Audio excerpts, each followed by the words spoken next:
the garden. Today I'm going to be doing one of the last harvests of the year. You can see our spinach, which was just covered in frost, has a little bit of damage on some of these leaves. And I'm just going to harvest up everything that's nice and firm and light green. The limp, dark green leaves we'll just leave behind as basically mulch. But we should be able to get a decent harvest.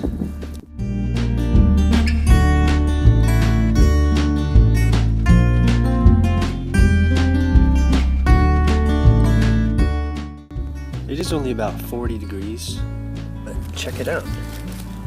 That's a pretty decent harvest. Besides our spinach, I'm also going to check up on our onions and leeks.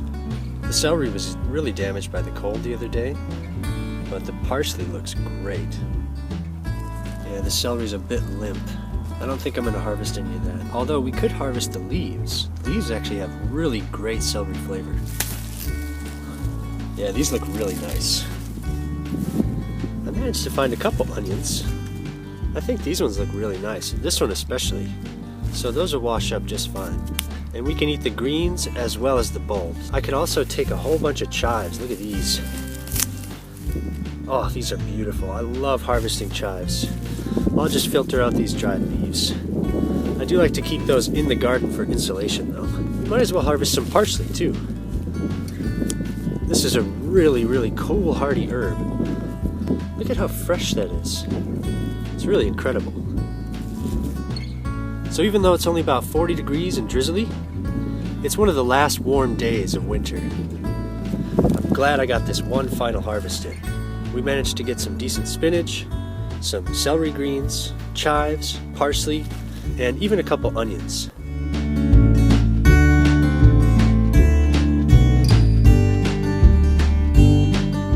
So I've taken all of our greens and I just rinsed them indoors.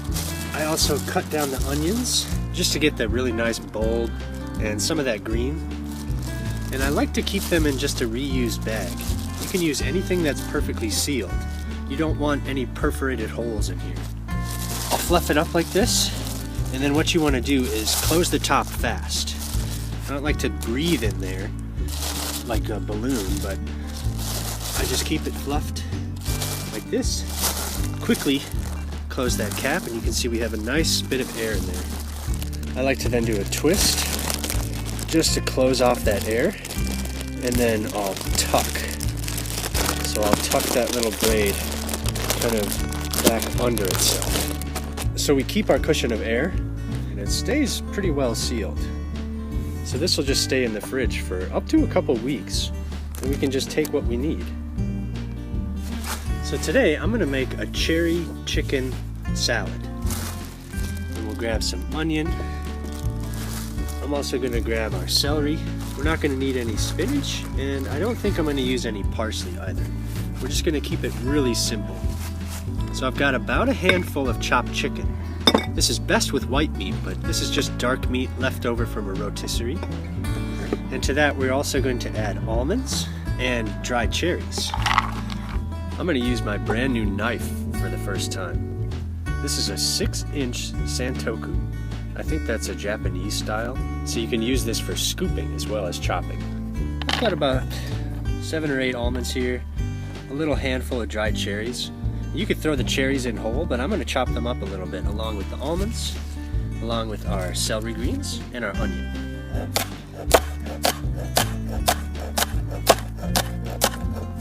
So we're just going to use our celery greens. That's really all we have left.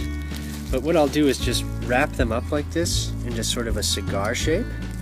You can even fold that in half. If you're confident you can cut through that. All those folds will allow us to cut several times for every slice. And then I'll go over them in the other direction to kind of break them up a little bit further. But that'll add tons of flavor, tons of color. We're not going to get that crunch with the celery stalks, but we'll get that flavor. The almonds I'm going to cut fairly thin, but our cherries I'm just going to give the once over. My cutting board's not very level. You're in for a ride.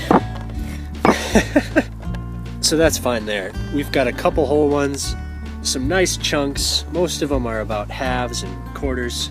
And now our almonds, I'll just process down really fine.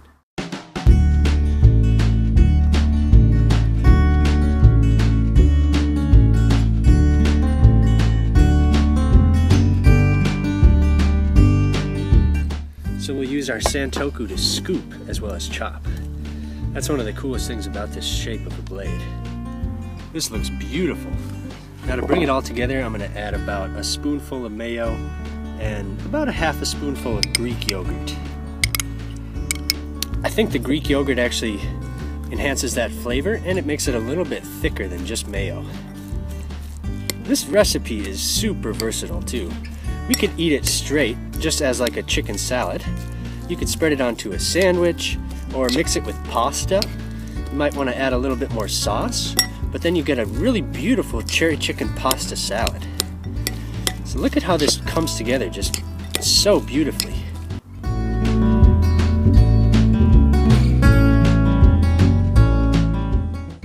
Because of that Greek yogurt and just a spoonful of mayonnaise, we've just coated everything. I like lots of those cherries. We can see all those. That looks beautiful. Our celery really pops, that bright green color.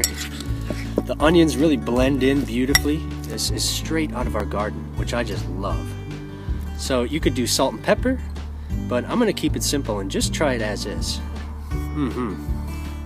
Wow, that celery is wonderful. And those cherries are so tart and sweet. This is phenomenal stuff.